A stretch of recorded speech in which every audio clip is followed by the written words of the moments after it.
as doing all your homework, paying attention in class, or spending some time each day reading a book. Maybe you'll decide to get involved in an extracurricular activity or volunteer in your community. Maybe you'll decide to stand up for kids who are being teased or bullied because of who they are or how they look.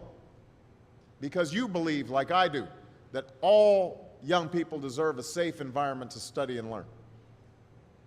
Maybe you'll decide to take better care of yourself so you can be more ready to learn. And along those lines, by the way, I hope all of you are washing your hands a lot and that you stay home from school when you don't feel well so we can keep people from getting the flu this fall and winter. But whatever you resolve to do, I want you to commit to it. I want you to really work at it. I know that sometimes you get that sense from TV that you can be rich and successful without any hard work, that your ticket to success is through rapping or basketball or being a reality TV star.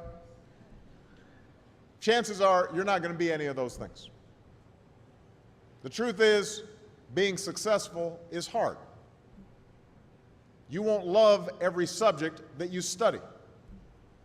You won't click with every teacher that you have. Not every homework assignment will seem completely relevant to your life right at this minute. And you won't necessarily succeed at everything the first time you try. That's okay. Some of the most successful people in the world are the ones who've had the most failures. J.K. Rowling, who wrote Harry Potter, her first Harry Potter book was rejected 12 times before it was finally published.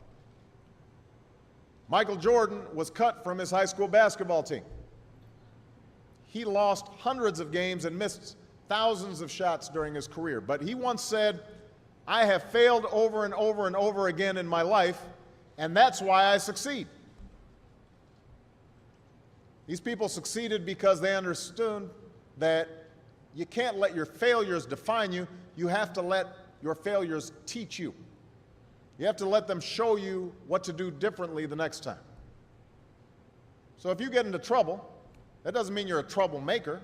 It means you need to try harder to act right.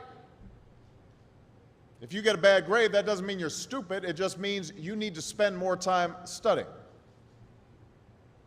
No one's born being good at all things. You become good at things through hard work. You're not a varsity athlete the first time you play a new sport. You don't hit every note the first time you sing a song. You've got to practice. The same principle applies to your schoolwork.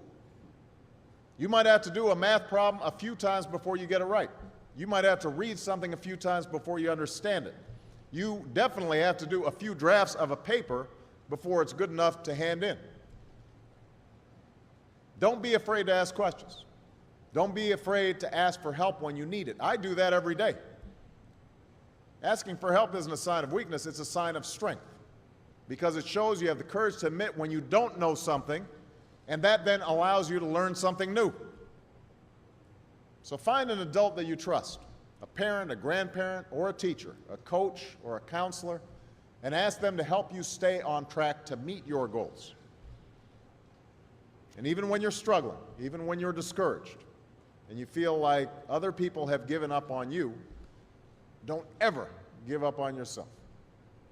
Because when you give up on yourself, you give up on your country. The story of America isn't about people who quit when things got tough. It's about people who kept going, who tried harder, who loved their country too much to do anything less than their best.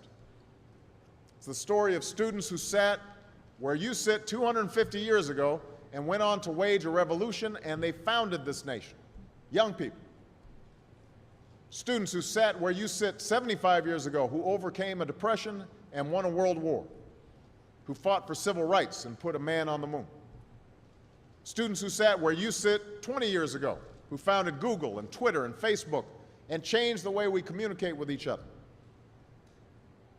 So today, I want to ask all of you, what's your contribution going to be? What problems are you going to solve? What discoveries will you make? What will a president who comes here in 20 or 50 or 100 years say about what all of you did for this country? You know, your families, your teachers, and I are doing everything we can to make sure you have the education you need to answer these questions.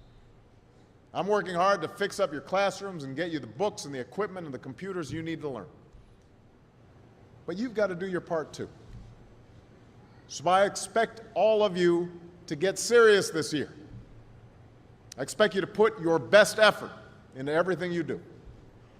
I expect great things from each of you. So don't let us down. Don't let your family down or your country down. Most of all, don't let yourself down. Make us all proud. Thank you very much, everybody. God bless you. God bless America. Thank you.